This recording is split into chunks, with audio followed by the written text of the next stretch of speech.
Wait for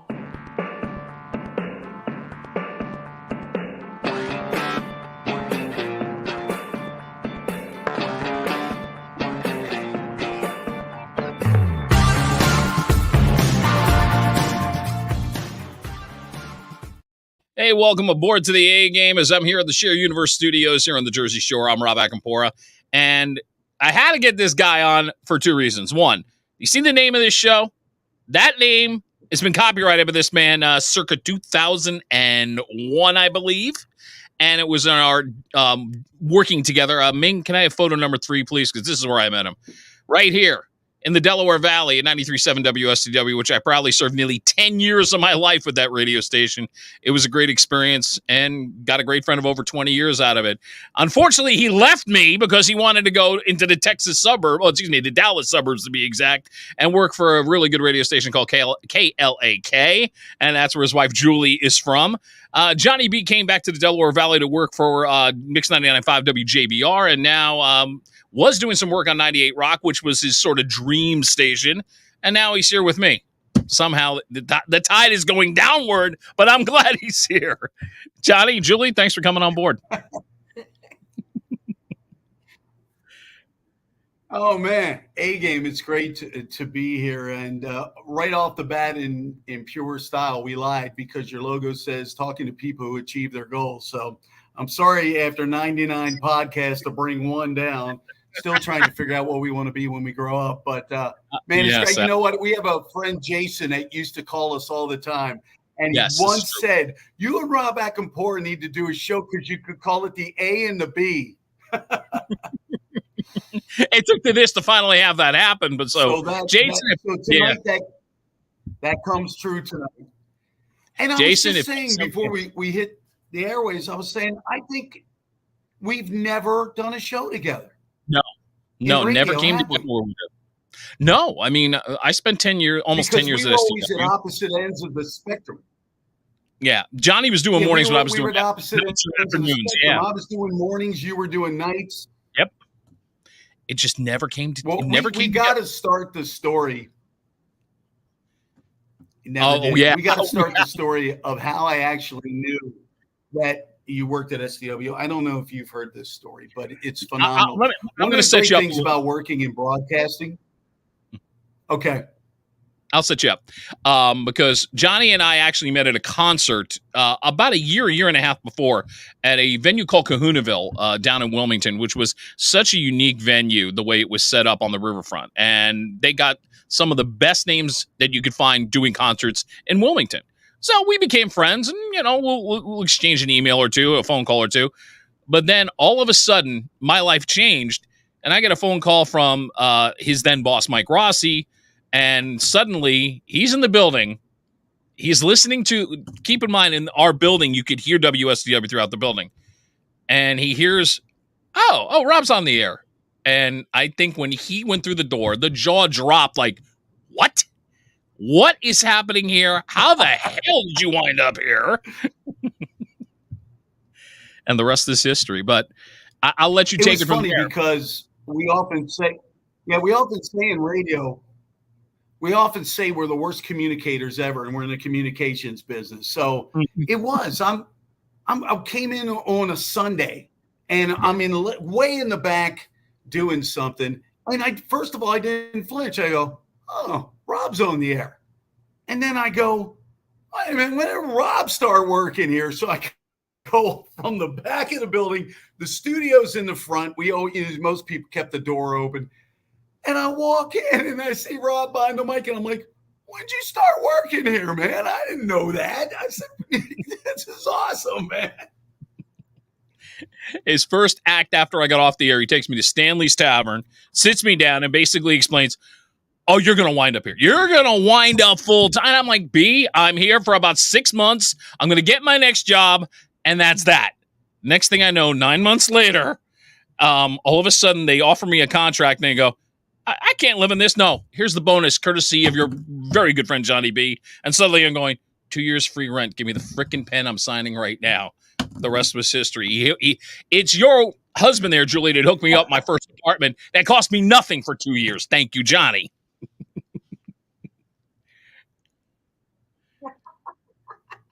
the least I could do. You know, it was great too. And it was like right after that, I stopped calling him Rob.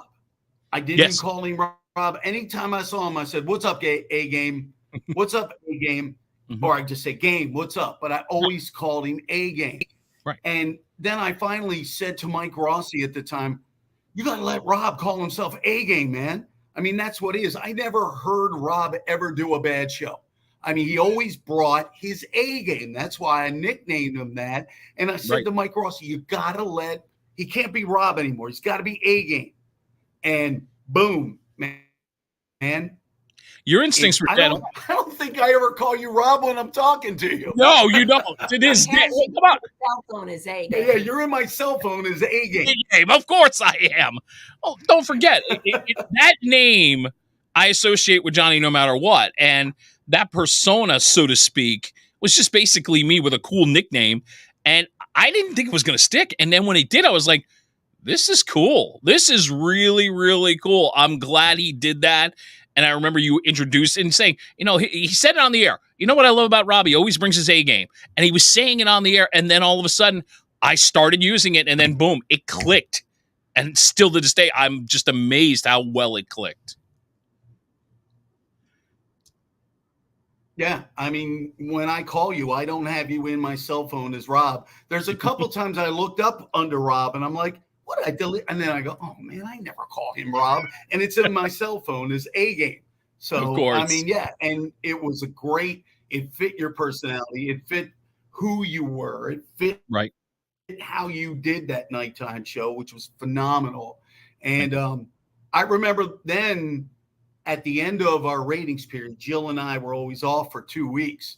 And then they started you filling in for us. So you had to do like a 180 in your sleep schedule, and go from getting off the air at 2:00 in the morning to getting up at 2:00 in the morning. That morning schedule is not fun either. It changes your whole life and routine.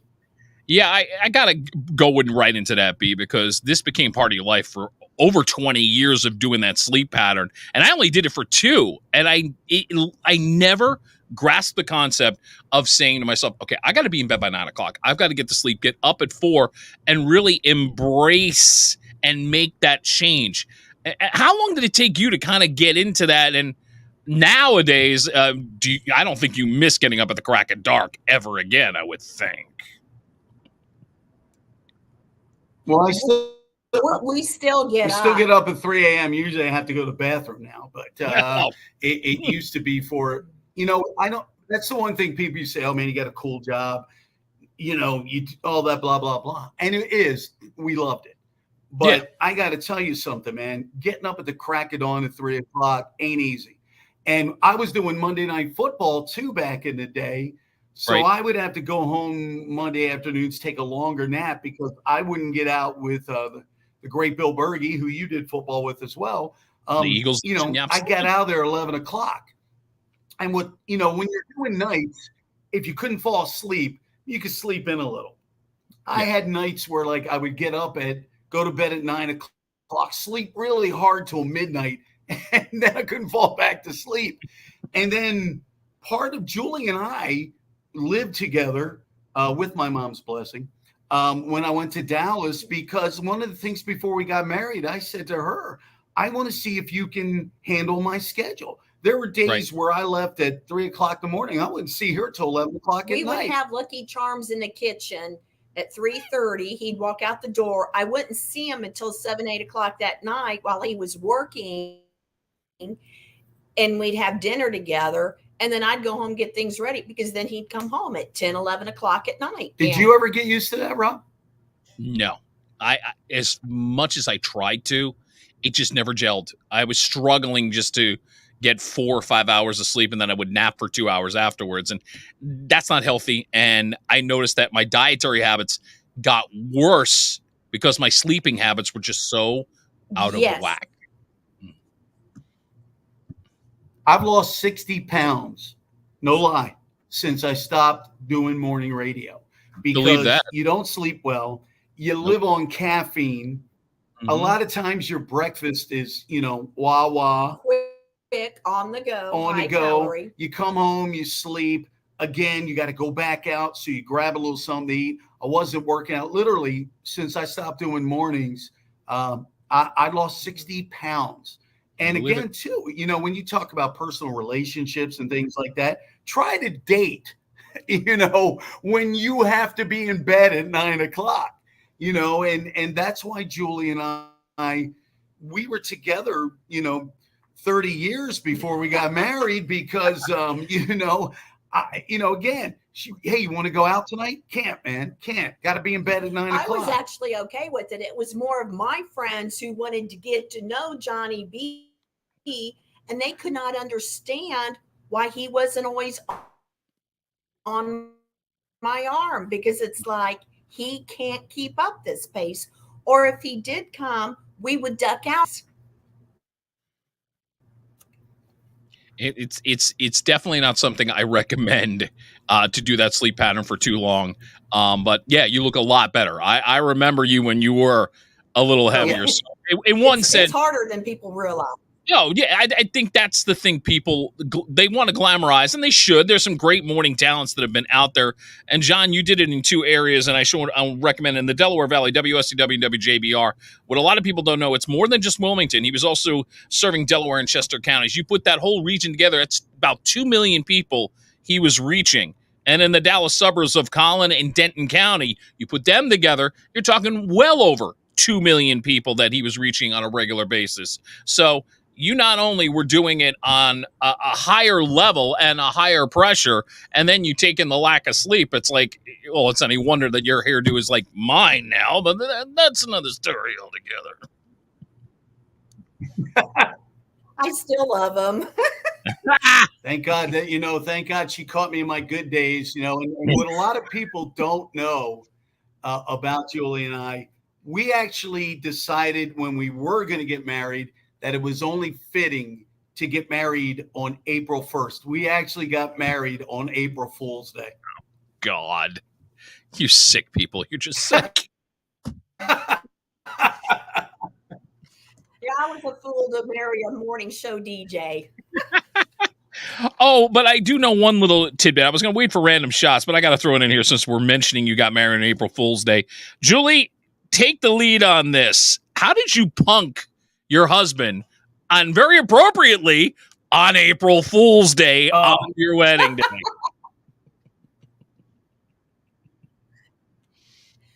Well, we got married on April 1st, and it was a Wednesday. Got up, did our normal routine, but, I was trying to get things lined up to go, for our special moment that afternoon. Well, he said I was getting a little chirpy to the door and just go.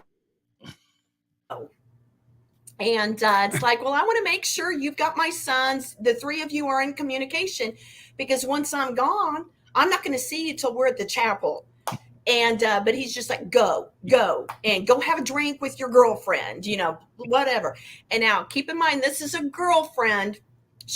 We were business associates first. Mm-hmm. And we would always meet after work or after a closing and funding and have one glass of wine. Mm-hmm. Well, that one glass a lot of times turned into 1 bottle each or 2 bottles of wine. So he's like, just go get your glass of wine with Linda. Well, we did our thing. We were getting ready, and we did. She was so sweet and brought up some champagne for us to have a toast before we went over to the chapel. But I said, look, no drinking a whole bottle. I'm going to be good. I am getting married. But before we knew it, and I was good. I was perfectly fine. We were running a little bit late. And it's like, oh, crap, and it's like, hey, hang on. I got the perfect thing. So one of the photographer even called us. It's like, hey, where are you? And it's like, we're on our way. We're running late. But hey, give me, I contacted my pastor, Doug, and I said, hey, can you do me a favor and help me punk Johnny? Tell him I hit the bottle of wine and had too much. And that's believable. And we knew he would believe it. Now, Johnny will have to take over here because Doug said, sure, I got it. And I wasn't there to hear, but he was he was so much fun and always a fun memory of our wedding days. So my pastor comes to me a game and he says, "Hey, we got a little bit of a problem. Jacob, my youngest stepson, was going to play the piano as Julie walked in. He goes, you could still do that. But Jacob, I want you to come around and stand behind your mother. Justin, you get on the other side because, well, I think they had a little too much to drink and Julie's having trouble standing up." Oh, I'm going, are you kidding me? I told her not to drink that much. Oh my God. Is this a sign from God? What is going on? God, I told her not to do that. So he goes, are you guys ready to go out? And I'm like, yeah. And he goes, oh, Johnny, before you go out, beside you getting married today, what is today? And I go, it's April Fool's Day. And he goes, exactly. And smiles at me. And I go, my own pastor punked me. I can't because I'm in church. So you know what? I throw my hands up. Here we go. Here's how we get off to a good start. All right. And I said, you got me. The master. The master. So yes, that was my punk day. And it made for a great radio story and a great topic. What happened to you on your wedding day? And that's the one thing I've known about your morning show. I mean, when you did it at STW, you had three other moving parts. You had Jill Coyle, you had the man we love to call Senor Grande, Don Bolts, and you had Bob Carroll. And the one thing, Big Don, we love the Big Don, making that work is not the easiest thing to do when you're dealing with three other components. What was the key to making that success? We'll get to KLAK in a second, but this was different than the KLAK morning show. So when you're working with three other people and trying to make that synergy work as you walked into the show, what was the key to all that?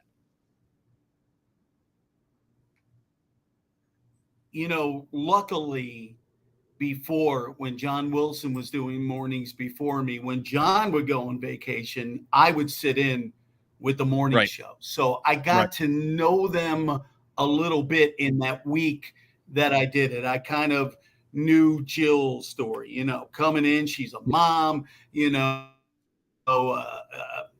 things like that.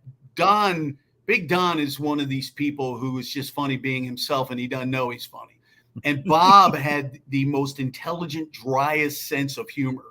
But you're right, kind of picking out a topic, and this goes to what we talk about of what people don't see before you hit the air.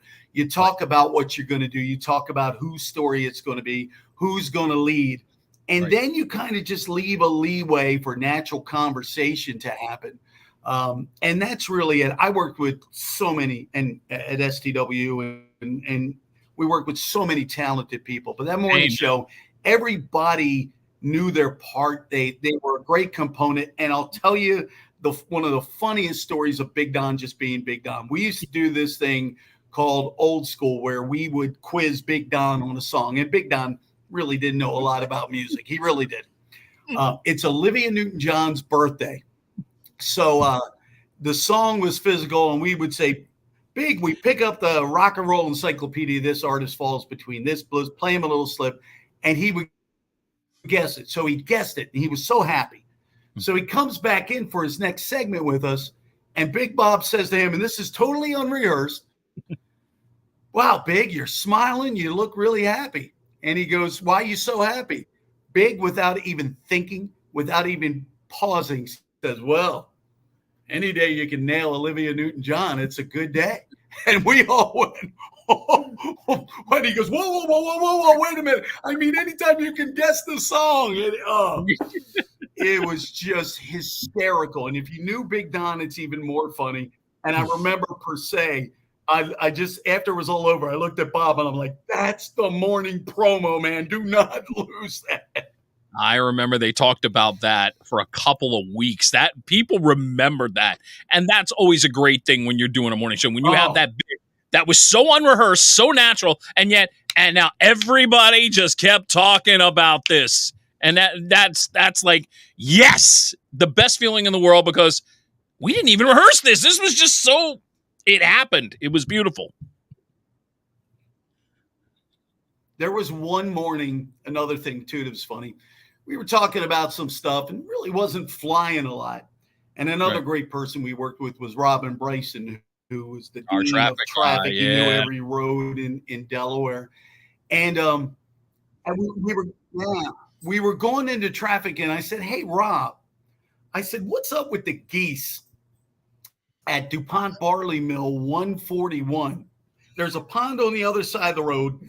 I sat through 3 traffic lights as they crossed the road. I'm going to be late for my doctor's appointment because of geese crossing the road."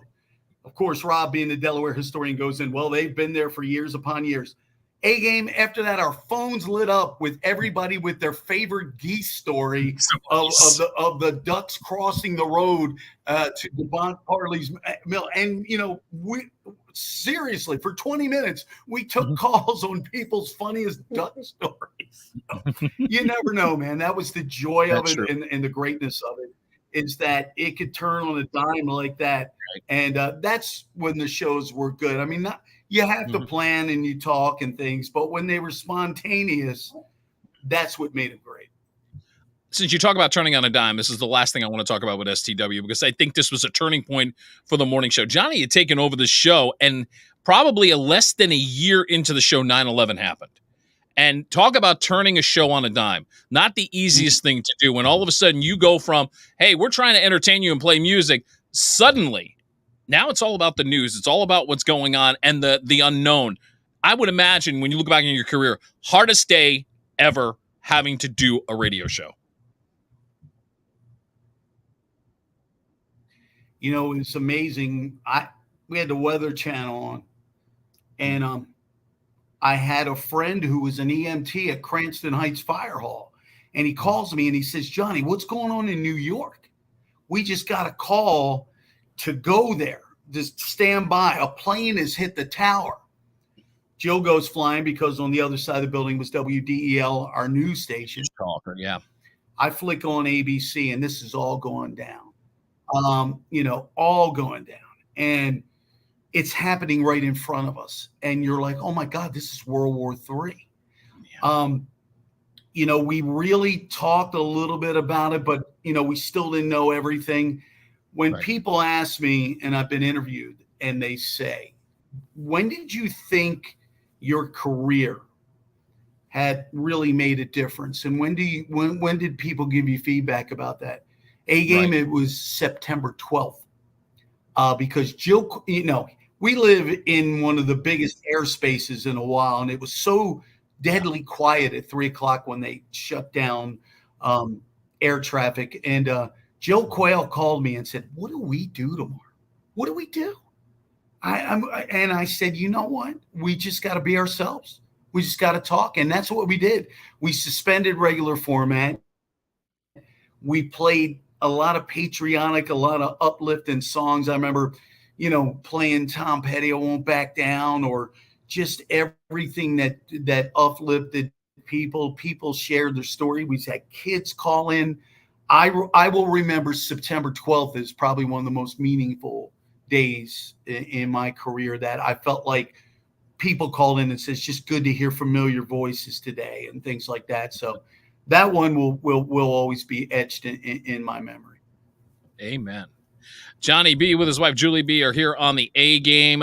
John and Julie met up when he came to the Dallas suburbs. As a matter of fact, photo number 1, so we give props to his old station, 97.5 KLAK. Now, a lot of people in Dallas may not have realized this station because they were really serving the Dallas burbs, the 2 counties above Dallas. Like I said, over 2 million people are living in that area. So you already had a distinct advantage of going from a suburban radio station that was super serving the Delaware Valley just south of Philly by about 30 miles. Suddenly, you're 30 miles above Dallas, super serving, again, a suburban area. I would imagine all that experience from there really helped, because you always taught me, even in that area, especially in Wilmington, it was about, if you don't put yourself in the community, if you don't connect with the people outside the airwaves, you're never going to win in this market. And I would imagine that whole theory you took to Dallas suburbs to make it work. Yeah, I definitely replicated it. And I tell you, about a year and a half, to 2 years in, I met Julie. It was a year. Was it a year? Yeah. See, I don't remember. It was pretty early in the career. I can tell you that she helped me greatly because I had never been to Texas. I'd never been in that situation. I mean, I could have years, and all of a sudden going into a place that I knew nowhere, what was there. You didn't even know anybody. Right. Julie kind of helped me say, hey, here's what you have to do in McKinney. Here's what you have to do in Frisco. Here's what you have to do in Allen. Here's what you have to do north of here. Because Collin and Grayson counties were very different counties. Very different. Collin County is a lot like Dallas and the suburb, but you just go 15 miles north, you're into Grayson County. You're into the small Texas towns, the cowboys, the pickup trucks that their weekends are on the ranch taking care of their horse and goats. And I mean, just totally different worlds, you know, but the Dallas Metroplex just keeps growing. So it is growing on into Grayson County, but you just go and before you know it, you're in the country again and very different personalities. Rob, how many Saturdays was I coming back from an appearance and you were coming in to pick up the van to go out and do an afternoon appearance? No, you and I talked about it when we worked together. It's an inside outside. Yeah. I mean, we would work 6 days a week. You know, 5 on the air, and we always had appearances, but we were always out shaking hands. We never separated ourselves from the people. We were two guys that always believed we just had two high profile jobs. We didn't think we were better than anybody. We love talking to people. We love getting feedback, good and bad. It helped us, but that's what we did. We hit the streets. I ran for mayor of McKinney and mayor of the surrounding places, and not officially, but I mean, you know, I was out just about everywhere. Took on a couple charities, but my wife really was inspirational in showing me the landscape of what I needed to do. It would have taken me longer. You dressed up more this event where you need to get some boots to wear with your jeans. You know, I had to kind of help them with that. So and it was funny that the funniest thing one time, there was a water main break in town. So I get on the air and I say, hey, avoid this street right now. There's a water main break. And I get an email from a couple that said, you know, I got an email from a couple that said, Johnny B, you know, we listen to you every day. We've loved when you came to Texas. And the thing the guy wrote and said, I said to my wife, you know, he really doesn't sound like a Yankee. He goes, until today, when you said water main break, I looked at my wife in the car and said, what the hell did he just say? So, yeah, but I met a lot of great people there that I still have a lot of great friendships with. In fact, we did, when we were on JBR on New Year's Eve, Julie and I did an all request show, and we had a lot of people call in actually from Texas who were streaming the show, and they made requests. So it was night because it was like the best of both places. I lived with friends from Delaware who called in. I never thought the phones would, I mean, for 3 solid hours, they were ringing, and it was people from everywhere. We even had a couple of my old classmates from Indiana. So, I mean, that's the neat thing about radio. And when you have connected with people in relationships, I mean, of course, we had people in this area calling, but we had people back home from Texas, but even Indiana, you just never know. And that is a neat thing about radio and communication is it's an avenue to keep everybody connected and bonded. Amen to that. And when it comes to radio these days, Johnny, I'm going to put a photo number 2 because this is the last station you were at recently at the legendary 98 Rock in Baltimore. And I know from your background and where you grew up, this is the one where you sat there and went, look, I don't mind just doing weekends because this is the station I grew up with. So a chance to kind of go there and do whatever I can do, I'm going to enjoy it. I know you're not really doing much with them now. I know things have changed, but it's also people need to understand that sometimes you're driving an hour and a half, and I did it. I traveled to Philadelphia for a year to do weekends on a station called WDRE back in the 90s. So I understand that, and it does wear on you, even if it's only for one day. I mean, obviously, you're not going to regret the experience because it gave you, hey, I was on 98 Rock. They can't take that away from you no matter what. But not having radio Right. in your life, how are you adjusting? I grew up in Baltimore. And go ahead, go with Baltimore. I grew up in Baltimore. So I remember when 98 Rock came on the air in 77. It was the rock station of Baltimore. Yep. So when I got the opportunity to do some weekends there, it was great, man. I mean, you know, and I was kind of at the point of my life and my career that I was you know, it was really going to take something to shake the tree to get back in full time. It's just a lot of work, getting up early, working weekends. I don't get a chance to spend with Julie. We don't, you know, have a lot of time together, but it was great. I mean, you walk in a studio, it's like $4 million studio. You know, we got cameras everywhere to look out over the city. You know, friends chimed in the first time I got to say 98 Rock, and it was really cool. So I kind of sat there and got back into radio done right. I mean, they do it well down there. It's a unique situation in this day and age that Hearst, the owner of that, has tons of TV stations, but that and WBAL are the only two stations they own. So a lot of the decisions can be made in-house, which you and I know is not the case anymore. But That's true. To kind of, if I'm going to wind it up in my hometown was pretty cool to do. I'm laughing because I remember I did work in Baltimore part-time at WOCT, which was actually, it's right down the street from 98 Rock when it was Classic Rock 104.3. And I had to come up Malden Avenue to make a right-hand turn to get to Hooper Avenue, and so I would always pass OCT, and I saw that building. Julie came to work with me one night, and I said, that's where I used to work. And every time I pass by that building, I laugh because there's a story that goes along with that building that I don't know if I will ever live down. And it caused an event, a game that changed my life. And that was, as he takes a sip of water. Okay. I'm glad you asked.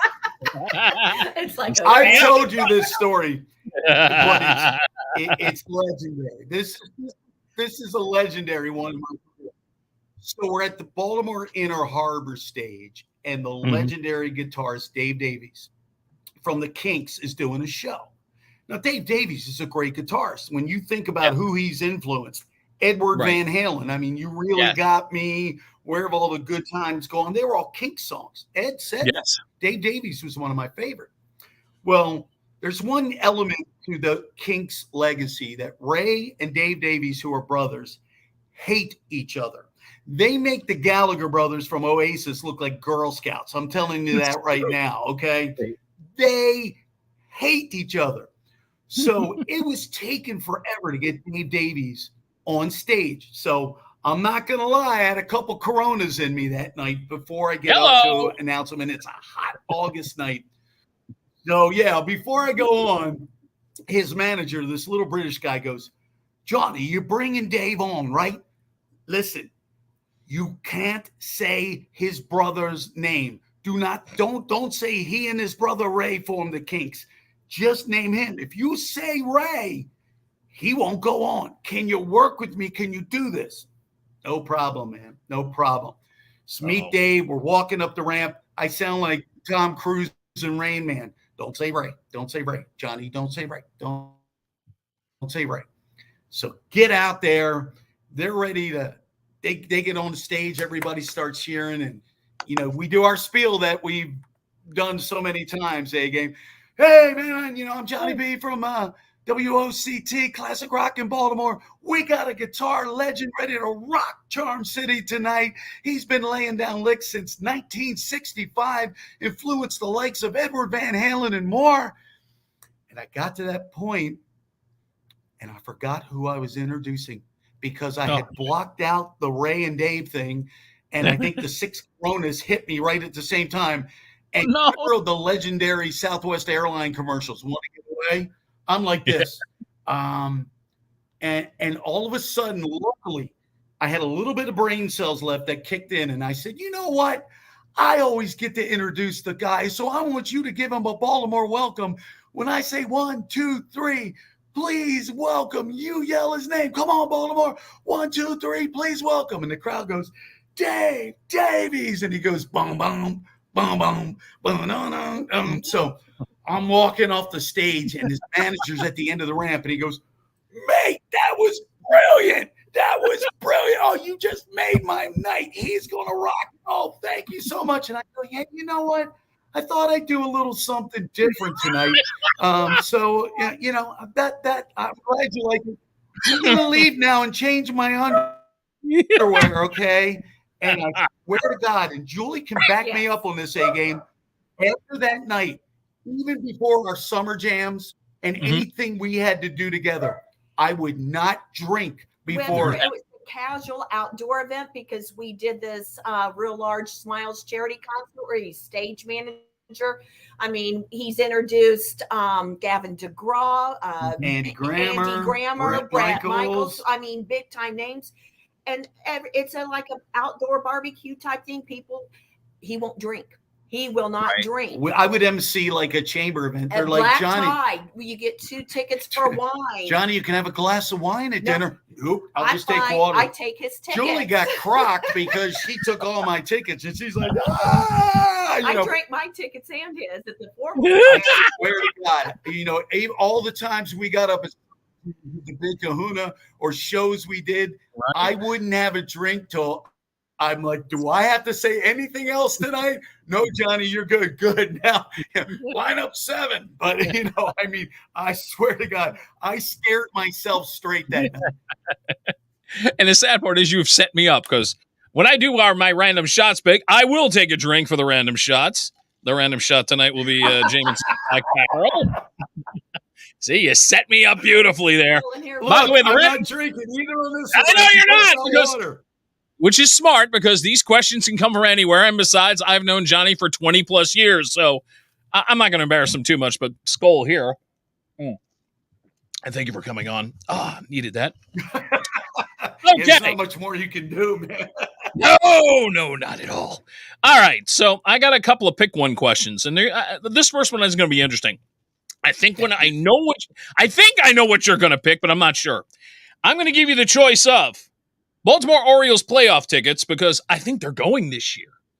Or you're going to get 50-yard line seats. Yeah. Here's the or, though. 50-yard line seats for the Army-Navy game. Pick one. Army-Navy. You know what? My dad was in the Navy, and we had so many great times at Army-Navy. Yeah. And it's unlike any other football game you will ever see in your life. I had one of the biggest thrills of my life, as you know. I got to fly with the Blue Angels. Yes, you did. But given the fact that the Orioles have been, over the last decade, 5 years away Rangers. From being 12. Yeah, Texas is having a great year, too. Yeah, her Texas So Rangers we're hoping it's a Baltimore Orioles, Texas Rangers American League playoff series, but even with that A-game, it's tough to turn down the pageantry of Army-Navy. I'm taking Army-Navy. I had a feeling. And it's amazing. Not only are they rivals in baseball, but they're also, one's an Eagles fan, one's a Cowboys fan, and they coexist. It's amazing to me. Okay, with that in mind, we have another pick one for you. This is either you're going to pick the Delaware beaches or you're going to pick Christmas in upstate Delaware. And I know that's a tough one, too. Ooh, the Smith House. As a matter of fact, I'm going to let you pick this one.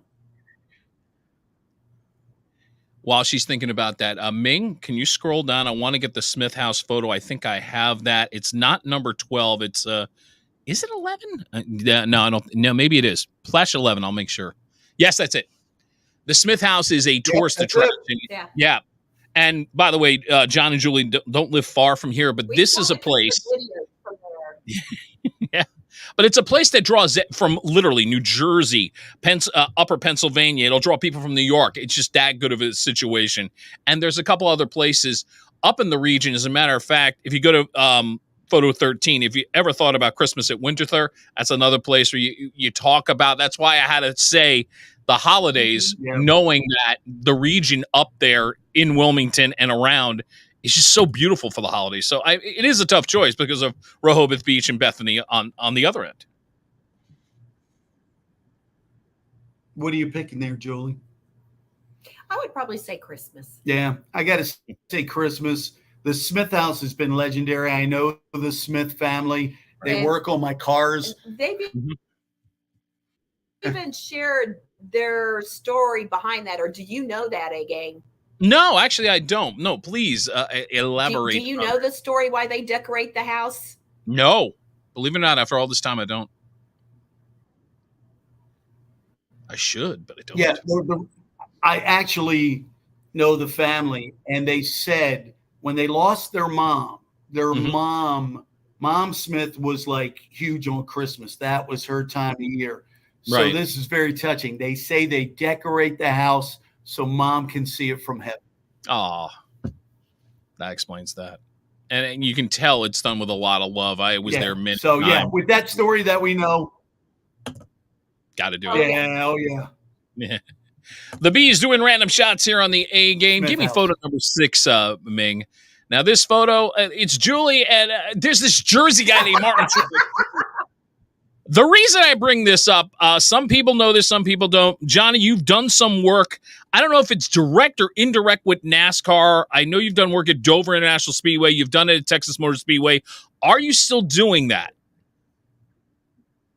Yeah, every once in a while when Gary Camp, who is the PR guy at Dover, has been a good friend of mine. We did a lot of stuff at STW. I'm a huge NASCAR fan. Julie wasn't at first, but we created her. The thing that is so funny about that Martin Truex, Julie, we wanted to meet Martin. So we hung out by his trailer. We had all access passes because we were doing some stuff that day. And we hung out by his hauler. Never saw him leave. Julie's bummed out. She wants to meet Martin. A-game, we go into the press center. And after driver introductions, Martin had to use the bathroom before he crawled in his car. So he comes walking in, and we're like, hey, Martin. I had like my Truex Foundation shirt on. Well, he remembered Johnny from one of the previous races. He's like, hey, he goes, I said, can Julie get a picture? He goes, let me go to the bathroom. So he goes to the bathroom, comes out, we snap the picture, and I mean immediately that crawls into the 19 and starts the race. Nice. I love that. That's such a great story. So thank God to Martin Truex ladder, we got to meet him. Amen. Let me have photo number 4, Ming, and this is Joe frickin' Walsh with Johnny B, and he's a big fan of NASCAR. But my question is going to be more music related when it comes. We all know the Eagles, great band, and we know great music, Johnny. But when it comes to just bad, well, actually, I won't even say bad. There's that one song in our collection we're embarrassed to have, but it's a guilty pleasure. What is yours? Oh, God, there's a story behind this one, too, A-Game. Yeah. I'm going to tell you that I have been in love with Karen Carpenter since I was a kid. All right? I don't care if anybody wants to fight me over it. I loved Karen Carpenter. The one song or the one CD that probably people would, after they see Van Halen and all my classic rock and my funk collection, there's going to be the Carpenter's greatest hits.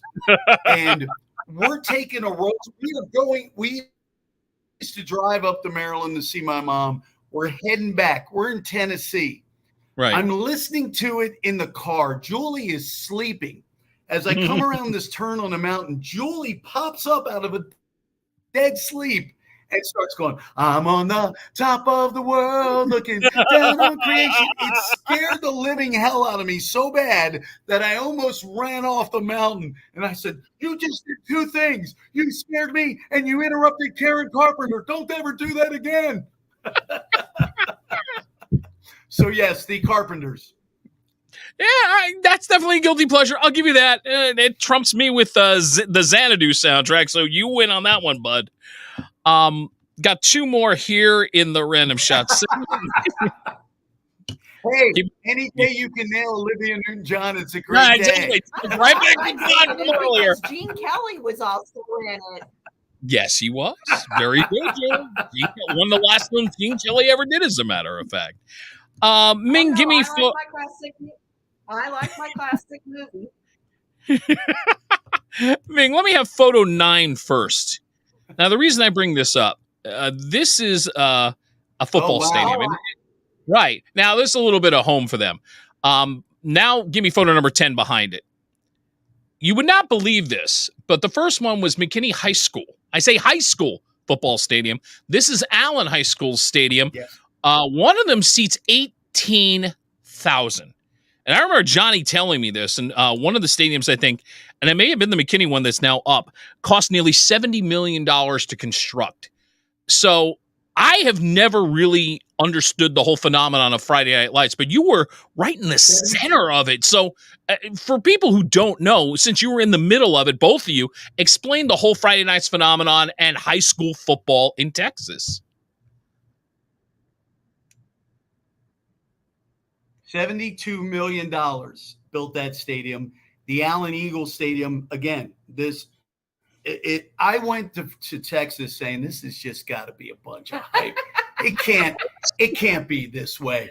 Right. Oh my God. The town shut down.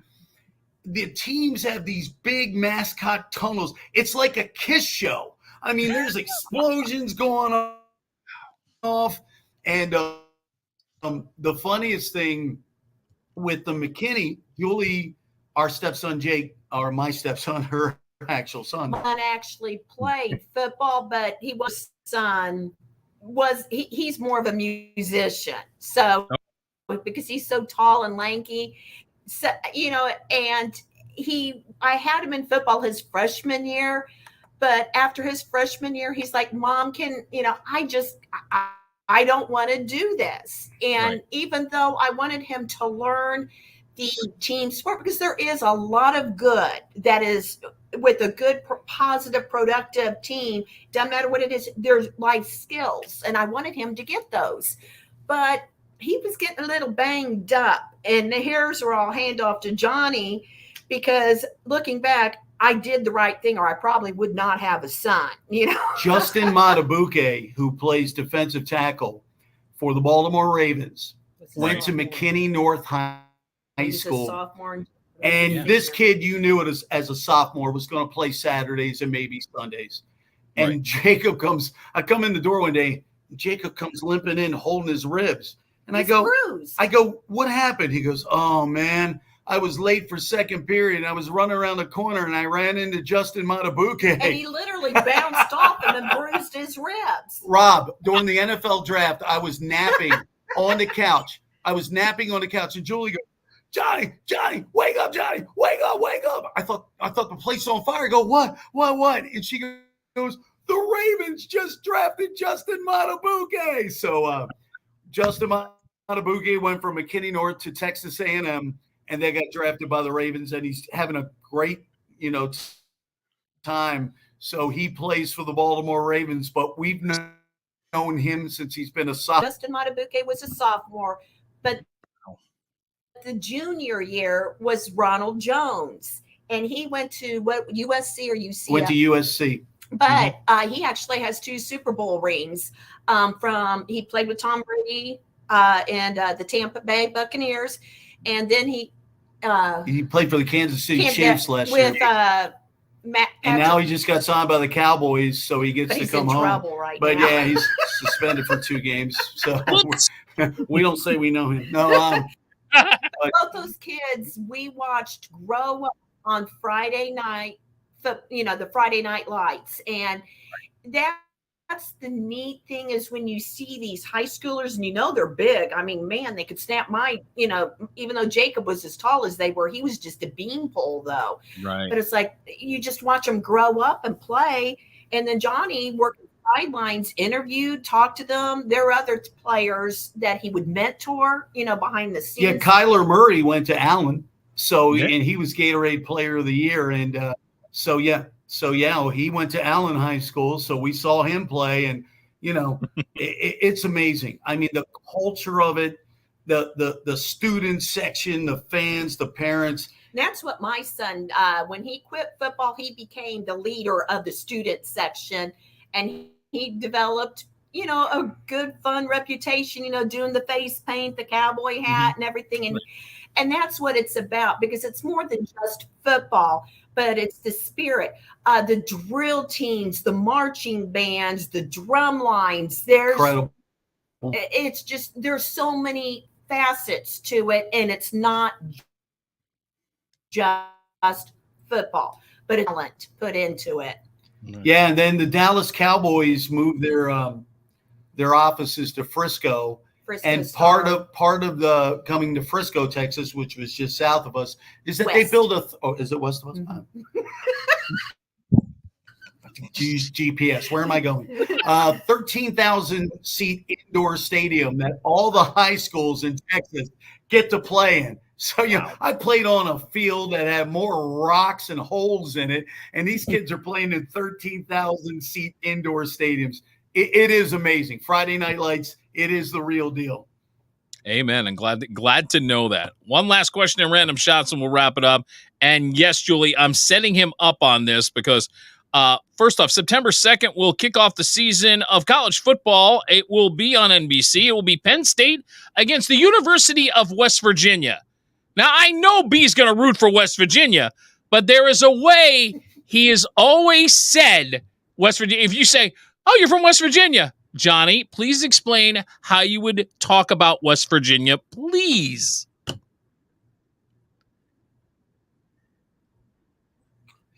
West Virginia is near and dear to my heart because I got to go to WVU, and it was totally by accident. I got to play some sports there when they were actually recruiting somebody else. God knows I just had a good game. So, but I got to tell you something. West Virginia was a total education for me. When I would meet people from West Virginia, I met a kid on my hall, said, hey, why don't you guys come back to my farm for a weekend? And Grandpa had a still, and I'm thinking this is Mayberry RFD, Grandpa, they go out on the four-wheelers, and Grandpa's like, it ain't quite done yet. And I mean, the nose hairs are burning from me just going. And my father would always say, hey, what'd you do this weekend? I said, I went to this kid's farm and saw his grandfather's still. And he's like, what? I'm like, yes. So I love the mountains. It's beautiful, beautiful place. John Denver was right. Almost heaven. But yes, West Virginia is, I've been to the. He caught out. Johnny. All right, we're about to wrap up anyhow. I'll see if I can get him back just so we can say goodbye. But the point I was trying to make was this. Every time I've ever said West Virginia to him, he'd be like, oh, you mean almost heaven, West Virginia? That's the deal. I'm going to text him real quick. But if I don't get him back, I want to say, Johnny B and Julie, thank you so much for coming on the podcast today. And by the way, any of his fans in the Delaware Valley or in the Dallas suburb area, thank you for tuning in. And it was definitely a pleasure to have both of them on there tonight. You know what? We'll just call it a wrap right there. That's it for the A game. I'm Rob Akampora. Kind of an abrupt ending. Sorry about that. Sorry about some of the technical problems, but we got through it. I'll be back again very, very soon, hopefully in the next couple weeks for the 100th episode of this damn podcast. I didn't think we'd get here, but we got here. Thanks for being a part of episode 99. Take care of yourself. See ya.